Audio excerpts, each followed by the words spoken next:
Hey, it's me, Spence. This is my first YouTube live video. I'm just sitting in bed chilling. Um, it's a nice day. It's a cold, cold New York day. But anyway, I kept saying I was going to do a YouTube live video, so here we are. We're doing our first one. Um, I will hopefully have different themes that we talk about, and different just like subjects that are going on in my life. These are kind of like just to let you know where I'm at in life and what's going on, and um, also just to I don't know, get some stuff off my mind. A lot of stuff off my mind. Okay. So, first off, I'm Spence. I live in New York. I am 31 years old. I am the manager of a waffle company in Midtown. Um, I am the middle of triplets. I'm from North Carolina.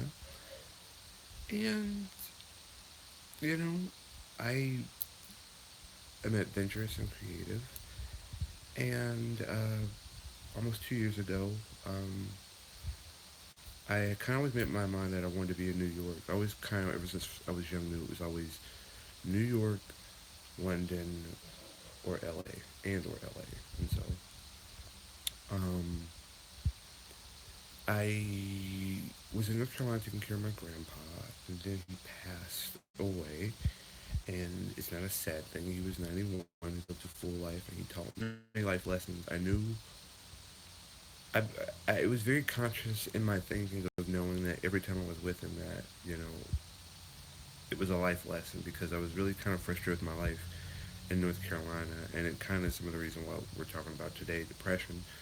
Um, in North Carolina, I was always like the third wheel or the seventh wheel. Like I always never really had, I don't know, like a place I belonged. I always felt like I belonged when I was with my grandpa. Like I would go to his house and we would hang out in the kitchen. He would cook, and I always felt like a sense of, I don't know, like peace. Like I don't know, like I could tell him anything and we could talk, and I never felt judged.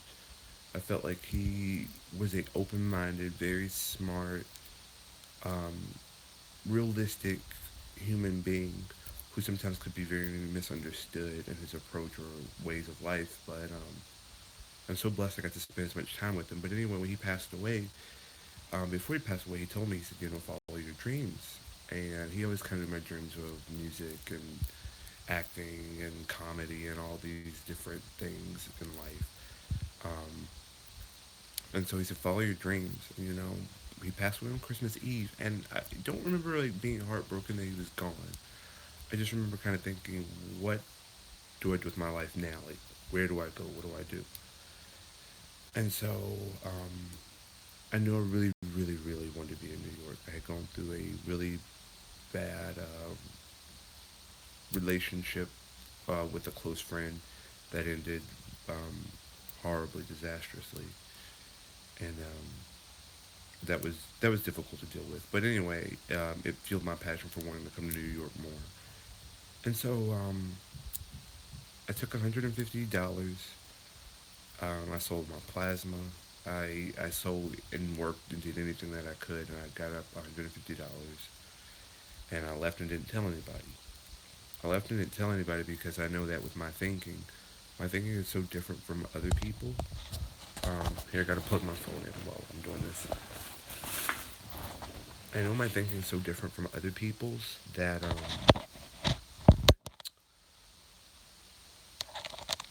it can it sometimes I don't, I can come across really weird or really odd, but it's not that I'm weird or odd. It's just that I can't say what I'm thinking or what I'm seeing or what I'm knowing, and I consider myself to be a pretty spiritual person, so I can pick up on different attitudes or just sometimes I can see an outcome of a situation at the very beginning of it. I can meet somebody and know, hey, I need to stay away from this person. This is going to end so bad and so sour.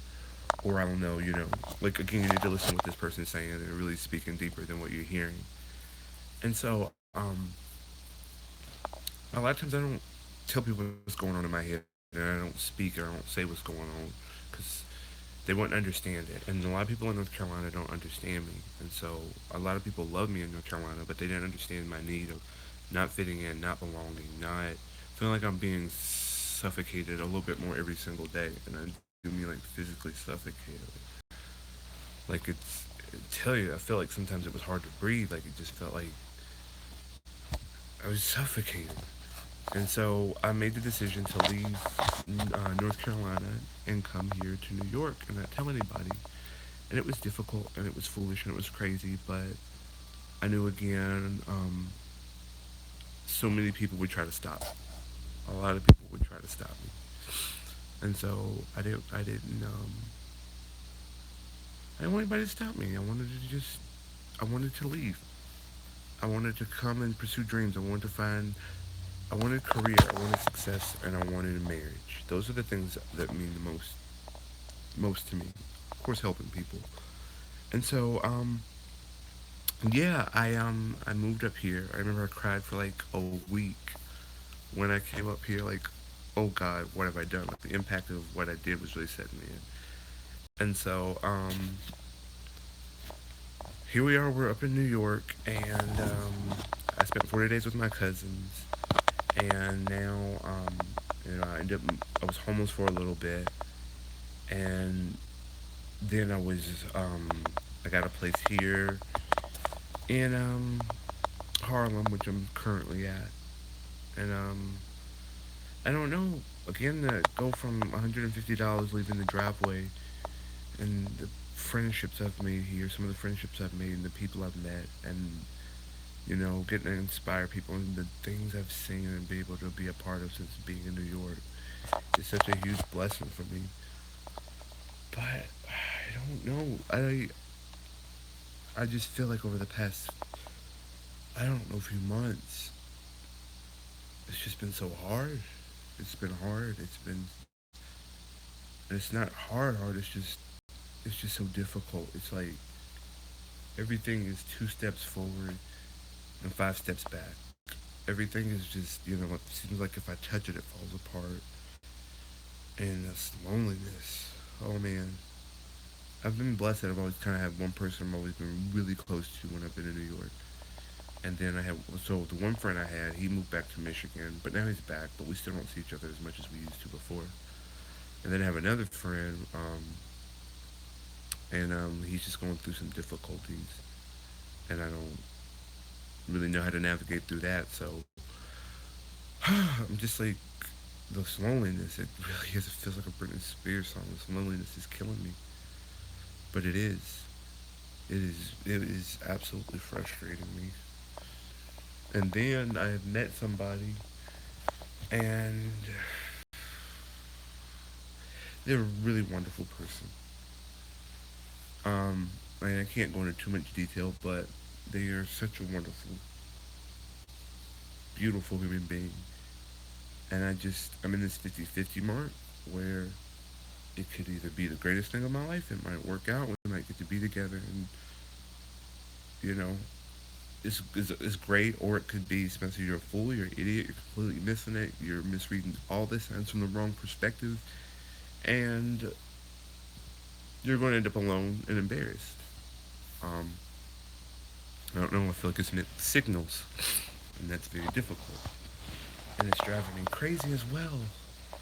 And then I have different friends. I feel like everybody in North Carolina is mad at me because I work so hard up here and I do so much that I don't get to call home as much as I would like, or pick up the phone and call people, or even text. Like, it's just this wheel. It's like work. I wake up, I handle work issues, I end up physically going to work. I work and fix all the problems there, make sure everybody's happy. I come home, I look for some food, I go to sleep, I do it all again. It's like I'm just trying to move forward and I'm holding on for dear life in that area. And then I feel like everybody in North Carolina's mad at me because I'm not talking to them and they feel like I've just left and forgotten them. And then you got this love issue situation. And then it's just the future, my future. Oh my God, just my future. I'm with the company and I don't know. It's just sometimes I feel stuck. I feel stuck and not really knowing how to get out of this hole. And it's like I don't eat. I have poor sleeping habits. When I do eat, I just eat foolishness. And it's like it's just getting to the point where every day a little bit more and more. It's like I just don't care. I don't care about anything. Like I don't care about work. I don't care about relationships. I don't care if I see my friends. I don't care. I just don't care. I just don't care. I don't care if I take a shower. I don't care if I do my hair. I don't care if I wash my clothes. I just don't care. And so I think I think I know what it is, and that's what the conversation's about: depression.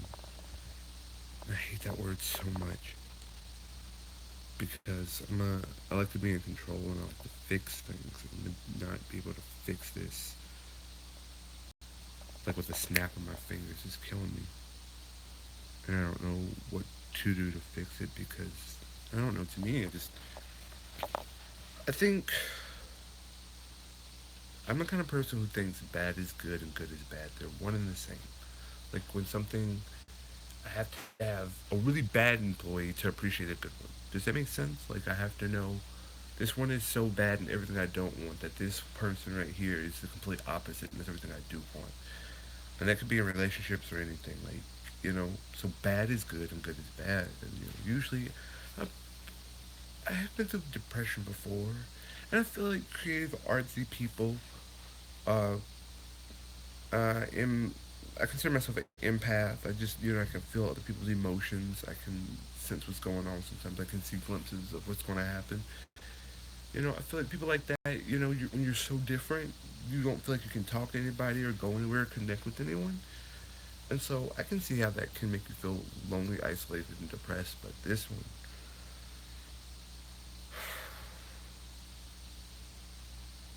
this is a tough one. This is a really tough one. And it's just like I don't know how to beat it. And I don't know. Coming out of last year, 2016, the whole year felt like I was just walking in blackness. Like I was just moving forward in a total darkness, in faith that I'm going the right direction and I'm doing what I'm supposed to. And then I got a glimpse of 2018, but only because of the situation of this person I met who just, oh my gosh. It's one of those, every time you see him, it's like fireworks go off, in your heart and in your head. And I'm happy when they're there and I get to hang out with them and you know but then I'm almost sad because I know that it's going to end. Like we have to go our separate ways. We have to leave, and so that's difficult. And but it's driving me crazy. It's driving me completely crazy trying to read the signs and that. And a lot of people have been telling me lately, like Spence, you need to stop. You're overthinking. Which is causing all these whirlwind of emotions. And I know that plays into this too. I do overthink situations, but I don't know. I don't know. And I know I am learning in life that sometimes when you feel so lonely and you feel like nobody in the world understands you, there really are people who understand you. So I'm not just doing a video just to rant and rave, talk foolish. I'm doing it so somebody else will be like, I feel the same way too. So you're not in this alone. So I'm hoping maybe this series, how presumptuous of me. I'm hoping that these videos will document. I'm hoping, and I'm believing that it'll document the. I guess right now we're in the middle of it, but the resolution to this and to see a great thing, you know, in the future. I'm hoping in the near future, because I'm just tired. I'm tired. I'm so tired.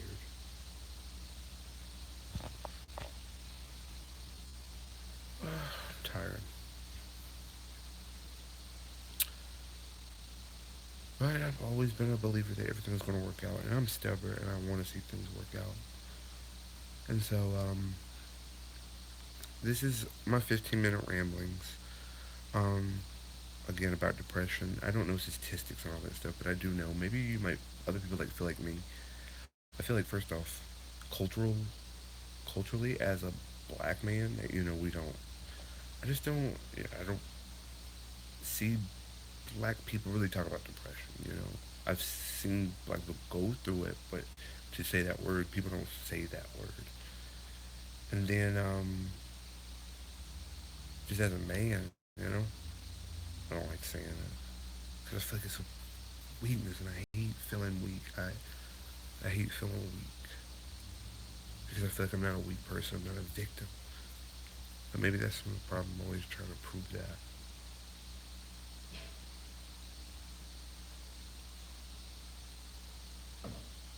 I don't know.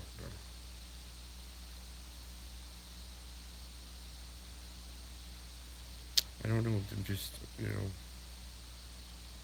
I'm taking it day by day. That's all you can do. You know. I remember I told a friend the other day. I said we're awake this morning. God chose to wake us up. That means we still have some more work to do. We have something we need to do. Somebody we need to inspire. And so I'm still trying to do all those things. I'm still trying to inspire people and love people and love myself and honor myself. It's just hard right now in this valley. And so don't feel alone. Um, we'll talk soon, I'm sure. Right now, like I said, I've been at home. I had 2 days off, and it's been kind of rough because I've been in one of those stages where I'm afraid to be alone at home with my thoughts. I think we've all been there. I saw a friend, he went through it. It was crazy. You just, it's crazy, as a grown person, you still have things you're afraid of. And you feel like sometimes you just want to go and crawl up in somebody's bed and warm with them and, be with them. But it is what it is. All right, guys. Talk to you later, all right? Stay in there, stay strong, stay brave. It'll all work out.